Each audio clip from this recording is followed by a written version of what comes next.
Hi everyone, welcome to Iron Element. This is Mike. I wanted to talk about walking. Sounds very simple, but I wanted to go over a few of the benefits and also close with what I do in my daily routine to walk. So we all understand that there's a benefit of calorie reduction, of burning off a little bit of energy and dropping weight from walking. Now that is true to a degree because it's simple math. You're burning calories. And if you burn more calories than you take in, you will lose fat. But the main goal of walking should not be to lose weight.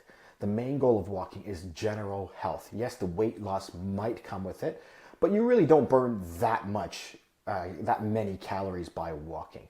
So your focus should be to walk for other reasons, such as lowering your blood pressure is a good one. Reducing your cardiovascular risk because you're strengthening your cardiovascular system when you walk, especially if you're walking with a brisk pace and walking for a purpose. Things like you can lower your cholesterol a little bit, you can lower your sugar just by getting exercise. All these things can be general overall health simply by walking, okay? And if you get an opportunity to walk outside in nature, that's been proven to lower your stress levels and really improve your mood in general. So in general, you'll be happier, you'll feel better. Walking in nature is always a benefit. And there are studies that show that the more you walk, the more you reduce your risk of early death by quite a bit. So the new studies show that for every 1,000 steps over the 4,000 mark, you can lower your risk of death by 15%, up to about a 50% maximum, give or take.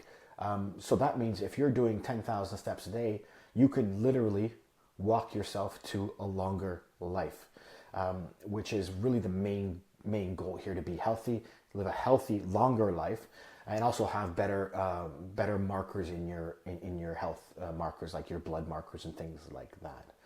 So what I would do is I would not worry about the 10,000 step rule. I'm sure we've all heard 10,000 steps, 10,000 steps.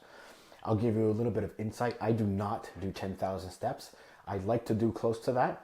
But last year in 2023, I averaged 7,500 steps per day. I'd like to do a little better than that. But the average person hits about 3,000 steps a day, the average office worker, okay? I have a sedentary job. I sit at a desk, either at home or at the office. So I have to work extra hard to get my steps in off hours. So the 10,000 step marks is kind of more of a marketing term. You don't really need to follow that. What I would like you to do is look at your phone and look at how many steps on average it's saying you get a day, okay? So let's use 3,000 for an example. We'll just use that as an example for argument's sake. If you get 3,000 steps a day, I want you to challenge yourself for the first month to try to get an additional 1,000 steps a day. So now you're going for 4,000, and an additional 1,000 steps is a quick 10-minute walk. It's really nothing. Get out, or if you have to get on a treadmill, whatever you have to do to get that extra 1,000 steps. And then the next month, add another 500 a day. And the next month, add another 500, and so on and so on, until you build that habit. And I spoke about habits in another video, until you build that habit of walking, and then it just becomes something you just want to do. And that's the way to build that habit. Add a little bit and stick to those goals, and try to be a little bit motivated for that short time just to build that habit. Once you have the habit, you don't need to worry about the motivation. The habit will kick in and take over. And eventually you might get up to 7, 8, 10,000 steps. I have friends who walk 11, 12,000 steps a day. It's just their habit. It's just what they enjoy doing. And keep in mind, there's many fun things you can do while walking, right? You can walk with a friend, you can talk, you can catch up on your day, your spouse or your kids. Build a habit with them of walking so that when they get a little older, they love walking too, and that's all they really know how to do. So you can instill that habit on your kids as well. Personally, I'll tell you what I do in a typical day. I work a few days from an office and a few days from home. So the days that I'm home, including the weekend, I like to get out for a morning walk to get my blood going. I like to set my circadian rhythm. And that means that when you get out in the morning, when the sun is coming up or has come up and you're walking in the sunlight, you're really setting your body's a sleep-wake cycle. So your body has an internal chronometer. And by waking up, you're setting that rhythm so that your body knows when you're supposed to be waking up and when you're supposed to be going to sleep. So it really helps that as well. So I try to get an early morning walk on the days I'm not in the office. I try to front load with a few thousand steps, not a lot, it's 20 minutes, 2,500 steps. I get that in, I come back and I get to work. And then what I try to do is step out for maybe 20, 30 minutes at lunchtime for another few thousand steps. And then what I like to do in the evening is I like to take an after dinner walk for many reasons. One, just because I enjoy walking, I want to get my steps in.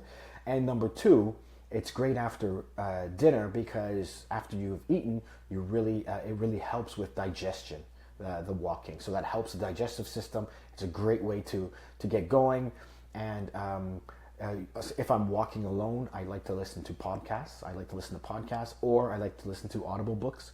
Usually they're on health and fitness and how to improve myself, and there's a lot of value that you can get out there, and you could educate yourself at the same time as you're walking. So there's lots of things you can do.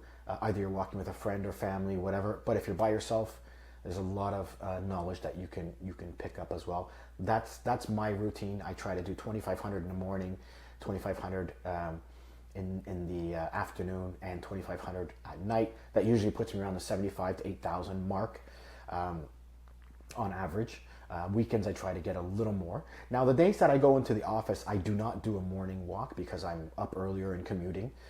So what I do is I try to take a half an hour walk at lunchtime, and it doesn't get me as much as I need, but I usually come home and I'll still take that after dinner walk, but it's usually a little longer after dinner to make up for that time. So my weekends might actually have 12, 13, 14,000 steps a day, and my weekdays might be a little on the lower side, 6 to 7 average a day. So we're averaging 7 to 8,000 regardless. So that's the routine I use. But challenge yourself to take small literal steps and try to up your numbers, and treat it like a little bit of a challenge that you're trying to just beat that number a little bit each month. And when you do that, you'll start to notice you feel better, you feel happier, it'll be easier to walk, it'll be easier to do harder exercise. And if you add that with strength training and proper nutrition, you're basically going to be a new person in a few months. So that's what I do with walking. So that's all I needed to say about that. I hope you get out there. I hope you walk. Drop me a line, like, subscribe. Let me know how much you walk. I'd love to know how many steps you guys are doing on average. And if you're going to try to break it in the new year in 2024, I'm going to try to break my own record of 7,500 a day. And we can track it together. So drop me a line. I'd like to know what you're doing and how you're doing it, what you do during your walks. Do you listen to a podcast, music? Do you walk with people? I'd like to understand that and learn about you. So drop me a line and have a great day. So get stepping, guys. Take care.